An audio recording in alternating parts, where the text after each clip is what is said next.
Welcome back to another episode of Know Before You Buy the Things We Love and Hate. I'm joined today by Jonathan Cohns. Jonathan, why don't you give us the too long did not read. Who is Jonathan Cohns?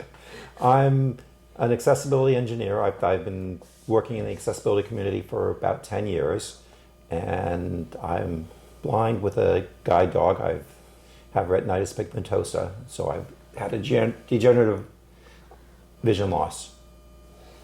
So you have the experience of both being in the sighted world and being in the blind world then? Yes. Awesome. So tell us a little bit about your home life. Give us the critical stats so we understand when you're talking about what you have, where it's placed. I have a single family split level house with a washer and dryer on the middle level and a regular kitchen with most of the regular appliances at gas stovetop, which is wonderful. I love gas. Can't cook without gas. Do you have any family, any children? Are you single? I live with my wife and my 27-year-old son. Okay, so excellent. So you're not there alone with the inaccessible thing when the inaccessible thing happens.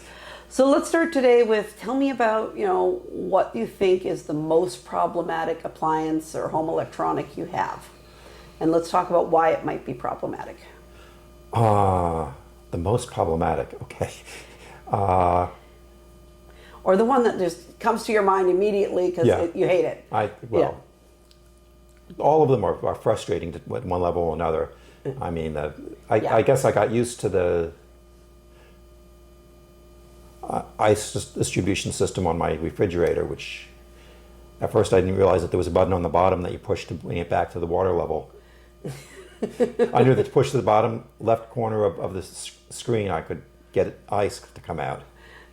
But you didn't know for a long time that there was an actual water button. No. And it's a flat screen from what it sounds like. It's a flat screen, but there's a button below the flat screen that is the water. And so at first I thought you push the right side to get the water and the left side for the ice.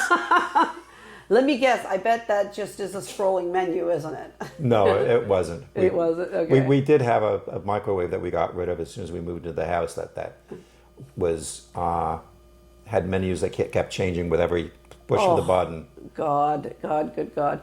Yeah, I mean, I have a friend of mine, the first person I did one of the Know Before You Buy the Things We Love and Hate episodes with, who his daughter keeps changing her fridge setting, and she doesn't have a reset to water button. There's no way for her to do it independently. So she gets up to go get water in the middle of the night, and her daughter set it to ice, and she's like, I don't want ice.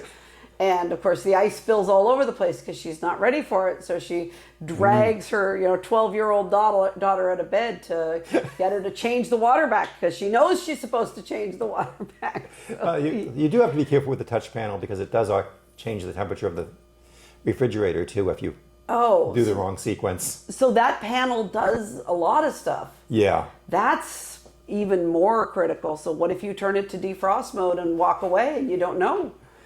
Have you lost any food because of this yet? No, we have not lost any food. But you could. Yeah. Yeah, that's terrible. It's funny how, the appliance that we probably had almost the longest in our homes can sometimes be the most inaccessible appliance we have now. It's a box. You put things in it, it keeps it cold. For years and years, we've had ice makers that if you push a button, you can get ice that spills out. Now it's configurable and all kinds of things, and we can't push the button and get ice out anymore. Sometimes you get water, sometimes you get ice. And I don't know about you, but if it was putting ice out on the floor, my dogs would come running because my dogs all love ice. So. My puppy now does not really care about ice, but I mean, there's a few that don't. But literally, my last guide, if anybody was at the ice maker, he would I've got to have my share. He would literally wake up from a dead sleep and go tearing off at top speed to get the ice. So the ice maker, that's, a simple standard thing that could be just so easy. It could have a really easy to use tactile button and you didn't know where it was. So do you rent or do you own? I own my house. You own your house. So Yes. you have the ability to change these things when you want to change these things. Yes. But you shouldn't have to. I mean, it's probably a really expensive, decent refrigerator, just this inaccessible control. Right. I'd be curious, are you an iOS user? I am an iOS user. So I'd be curious if you've tried the point to tell me what button I'm on feature. I have not tried that, but I do have a relatively old iOS phone, so I've been told it's supposed to work on the older phones. Okay. But I don't believe them because, they want you to upgrade, man. They want you to upgrade. So. Yeah, I mean, certainly my phone, I was trying to do the navigation services through, Good Maps. Yeah. And it took 30 seconds before it could give me the directions. It's like, by that point, I can grab somebody to find. Yeah. Okay. That's good to know that even, a service that was really designed for those of us who need it might need a newer phone too. So what is, I mean, you've already hinted that the gas stove is really good, but is there anything else in your house that you think somebody got this right? I like I've got a Bosch 800 dishwasher, which I got because I knew that it had the iOS app, and the app is great, though it took a lot of effort to configure it. You end up having to create a private network between the dishwasher and your phone, and then from there you configure the dishwasher, and then have to switch back to your regular Wi-Fi network. And then if your Wi-Fi network ever changes, you've got to do the whole process all over again. But once you've got the Wi-Fi or the dishwasher on the Wi-Fi, you can start the dishwasher. You can see where it is in the cycle. It gives a notification when it's finished. And I have a similar Bosch. I don't think it's the exact same model, but I will have a review of that coming out shortly, and I'll be sure to put a link in the description. So, I really like their app. Once it's connected, it's actually a really nice app. It's very straightforward. It's a little step intensive sometimes to get the load running, but it's very nice. It's a little humorous. It's got these very German notifications that are just insane. But you'll see more of that in the review. So be sure to watch that video. But it is. I mean, I have to definitely give them, and I'm putting a thumbs up for the blind viewers right now. Bosch did a good job with that app. I mean, it's a pain in the neck, but it's also a pain in the neck for sighted people. So, hey, they can have our pain, man. They can have our pain. Anything else? Do you have any home automation? Do you use any assistants? I don't do any automations. HomePods is what my home assistants are. So, okay. But I did get new washer and dryers, which I have not really seen whether they can be connected to the network. They have two mechanical buttons and a big knob that just spins endlessly, so you don't know where you are unless you put a screen reader or put a text recognition in front of the display to see what it says. Which device do you have? Which model? I don't know the specific model. It was I think they were LGs. It was. Well, if they're LGs and they're fairly new, so you said you just bought them. Yeah. If they are Wi-Fi enabled, you're in luck. It is usable. I'm never going to say it's accessible because it's not accessible on the machine itself. I am a firm believer, and in this channel, we are firm believers that when you use a device, you have to use that device for it to be fully accessible. It can be usable with an app, but it is. And that Bosch falls in the accessible category because, at least mine, I don't know about yours, but mine actually has tactile buttons that I can push to, and I know which ones to push, and they're shaped differently, so it's good. But, for a device to be accessible, it has to be the device itself.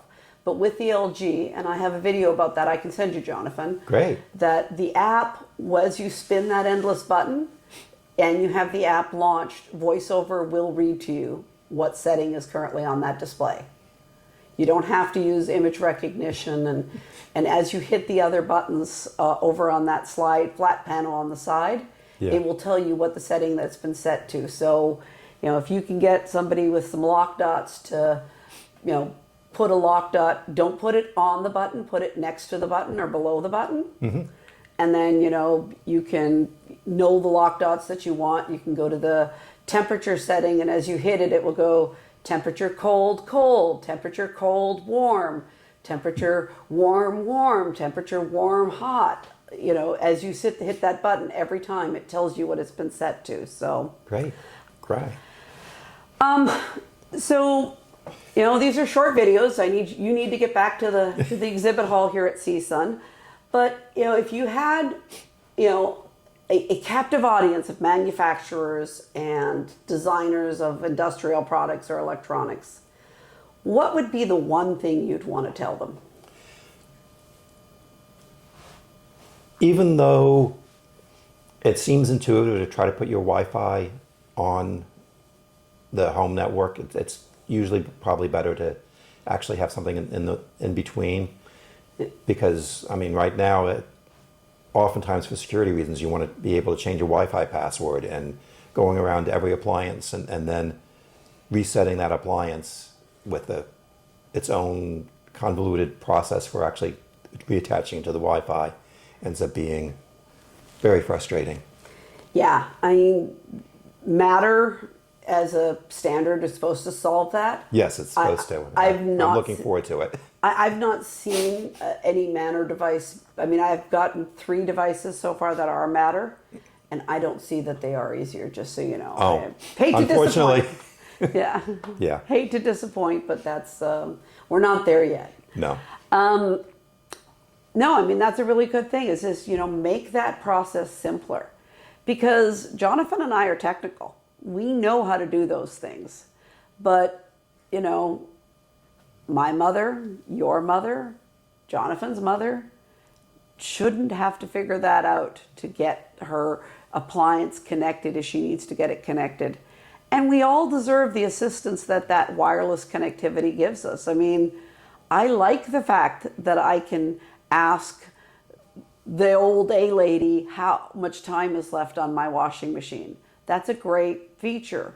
I like the fact that I can see how much time is left on the dishwasher.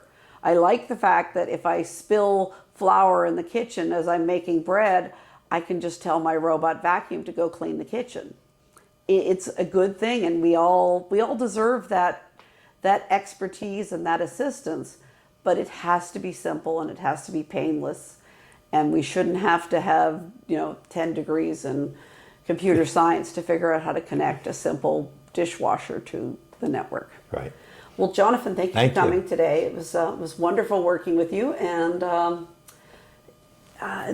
maybe we'll see you next year and we can do a follow-up. Maybe. Thanks for watching. Thanks.